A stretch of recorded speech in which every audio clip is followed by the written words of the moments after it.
গ্রাম Damodar colony, থানা ফুলতলা, জেলা খুলনা। 12 নম্বর হাফেজ মোহাম্মদ ইমান আলী, পিতা মিন্টু গাজী, গ্রাম পয়গ্রাম, থানা ফুলতলা, জেলা খুলনা। নারায়ে তাকবীর, নারায়ে তাকবীর। দিন ইসলাম, দিন ইসলাম জিন্দাবাদ, জিন্দাবাদ।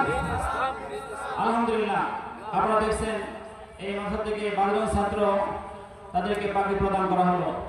আমরা প্রত্যেকে কম বেশি নিয়ত করি, আমাদের ছেলে মেয়ে বা নাতি পোতা থাকলে, নাতি নাতনি থাকলে তাদেরকে আমরা হাফেজ বানানোর চেষ্টা করব।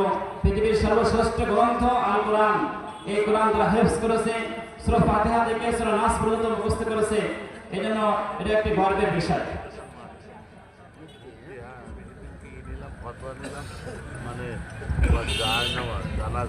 আসসালামু আলাইকুম ওয়া রাহমাতুল্লাহি ওয়া বারাকাতুহু।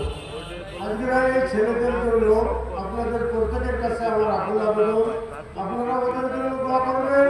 এবং আমার শিক্ষক যেটা বললেন যে আপনাদের ছেলে সন্তান যারা আছে, যাদেরকে ইচ্ছা আপনারা একটু বাড়াবেন, অবশ্যই আমাদের কাছে দিবেন। ইনশাআল্লাহ এর ফসল আপনারা বাড়িতে বেশি পাবেন। এবং আমাদের এই হাফেজ ছাত্রদের জন্য আজকেরা এই মাহফিলে তাদের একটু উদ্যোগন দিয়েছেন আমাদের মাদ্রাসার সভাপতি মোহাম্মদ মুন্সি শাহাবুদ্দিন সাহেব। তো ওই পুরস্কারটা ওনারা প্রত্যেককে আমরা এক একটা করে দিব, আপনারা তার জন্য দোয়া করবেন।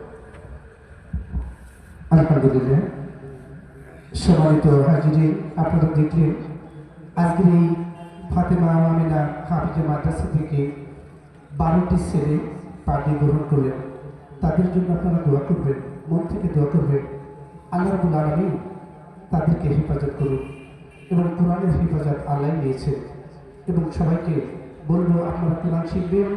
এখনই আপনাদের সামনে কিছু কথা বলবেন আমাদের প্রিয় ছোট ভাই, এই ফাতেমা আমিনা হাফিজা মাদ্রাসার কমিটির সাধারণ সম্পাদক জনাব মোহাম্মদ হুমায়ুন কবির ভূঁইয়া, বিশিষ্ট শিল্পপতি পরিচালক সুপার গ্রুপ।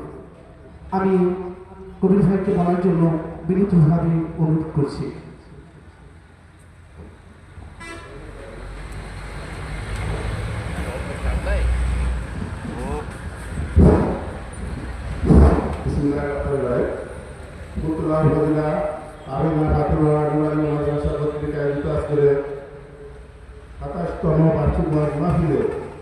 সম্মানিত আমাদের প্রধান বক্তা মুফাসসির কোরআন এস এম নাইমুল ইসলাম সুমিষ্ট